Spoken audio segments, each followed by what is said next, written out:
आज का हमारा टॉपिक क्या है? आज का हमारा टॉपिक है कि डिस्टेंस फार्मूला, जो आप हमेशा से पढ़ते आ रहे हो कि d equal to under root x2 minus x1 का whole square plus y2 minus y1 का होल स्क्वायर, ये होता है।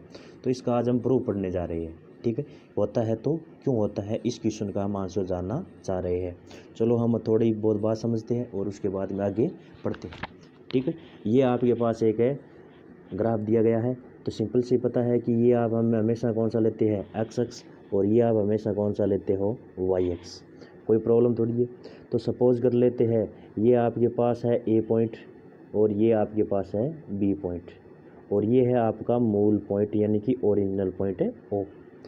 ठीक है, ऐसा मान लेते हैं कि ये यहाँ से यहाँ तक है 1 मीटर की दूरी पर है। कितने मीटर की दूरी पर है, 1 मीटर की।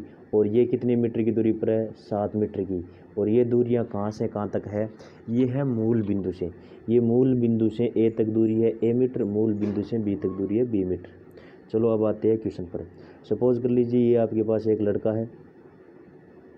ठीक है, ये लड़का ए से बी तक चलता है। तो कितनी दूरी तक चलेगा, किसी की कोई प्रॉब्लम नहीं है कि 1 से चला 7 तक चला, इसका मतलब है 7 माइनस 1 इक्वल टू 6 मीटर चल जाएगा। ठीक है, सपोज इसी तरीके लिए कि ये आपके पास मान लीजिए सी पॉइंट है और ये आपके पास मान लीजिए डी पॉइंट है। सी पॉइंट हमेशा मान लेते हैं 1 मीटर पर है और ये मान लेते हैं हमारा 5 मीटर पर है। ठीक है, यानी कि सी पॉइंट ओ से 1 है और डी से 5 मीटर है। तो इसका मतलब यहाँ एक कोई लड़का है वो चलना स्टार्ट होता है और कहाँ से कहाँ तक जाता है, सी से डी तक जाता है। तो सिंपल सी बात है, कितनी दूरी चलेगा, 1 से चलना स्टार्ट हुआ 5 तक गया, यानी कि 5 माइनस 1 इक्वल टू 4 मीटर चलेगा। नॉर्मली इसका मतलब क्या है, ये नॉर्मली है आपका y1 और ये नॉर्मली आपका y2। तो कहने का मतलब फॉर्मूला आपको क्या हो गया, d equal to y2 minus है y1। यहाँ सपोज कर लीजिए ये x1 है और ये आपको क्या है x2। तो यहाँ फॉर्मूला d इक्वल टू क्या होगा, x2 माइनस है x1। ठीक है, ये बात समझ में आ गई। चलो हम आगे बढ़ते हैं। अब यहाँ से देखिए ये हमारा है x और ये हमारा क्या है, y है। हम फॉर्मूला प्रूव करने जा रहे हैं। तो एक ट्राइंगल है जिसका नाम हम दे देते हैं ABC, और जिसका एक एंगल कितना डिग्री है, 90 डिग्री है। तो सिंपल सी बात है, 90 डिग्री के सामने वाला क्या हो जाएगा, कर्ण। बचा हुआ जो भी है, एक आधार रहेगा और एक लंब रहेगा। ये कोऑर्डिनेट क्या है आपके, x1 y1 मान लेते हैं। ये कोऑर्डिनेट इस दिशा में चलने पर किसकी वैल्यू इंक्रीज होती है, x की। तो ये आपका कोऑर्डिनेट क्या हो गया, x2, लेकिन y की वैल्यू चेंज नहीं होगी, y1। जब ऊपर जाते हैं तो x कोऑर्डिनेट क्या रहेगा, सेम रहेगा, यानी कि x2, और y क्या हो जाएगा, चेंज, यानी कि y भी क्या हो जाएगा, 2 हो जाएगा। ठीक, तो यहाँ से यहाँ तक की डिस्टेंस कितनी हो गई, यहाँ से यहाँ तक की डिस्टेंस कितनी हो गई, सेम कौन है, x तो सेम है। तो यहाँ से यहाँ तक की डिस्टेंस कौन सी हो गई, y2 माइनस है y1।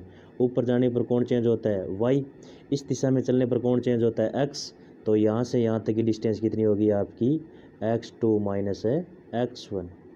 अब यहाँ से पाइथागोरस नाम का एक साइंटिस्ट हुआ था, उसने क्या कहा था कि यदि किसी त्रिभुज का एक एंगल 90 डिग्री है तो आप हमारे फॉर्मूले को अप्लाई कर सकते हो, अदरवाइज आप हमारे फॉर्मूले के साथ कोई छेड़छाड़ नहीं कर सकते।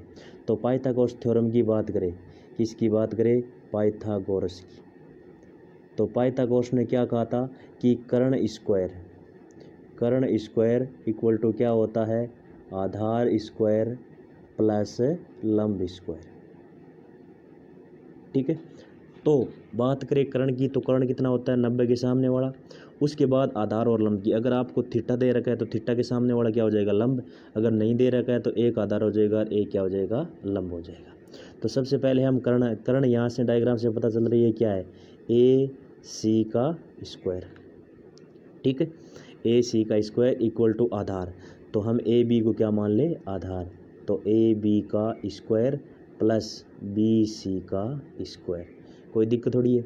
और A और B की बीच की दूरी क्या है, डिस्टेंस, यही हमें क्या करनी है, कैलकुलेट करनी है।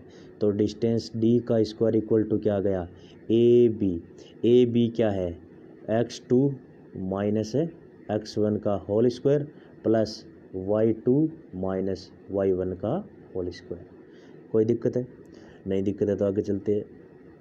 यहाँ से देखिए अब हमारे पास क्या आ गया है, तो अंडर रूट हटाने के लिए पूरी समीकरण क्या ले लेंगे, वर्गमूल। तो ले लेते हैं वर्गमूल लेने पर। जैसे ही जब वर्गमूल लेते हैं तो ये क्या हो गया, under root D square equal to इस पूरे पर भी क्या आ जाएगा अंडर रूट, यानी कि x2 माइनस है x1 का whole square plus y2 minus है y1 का होल स्क्वायर।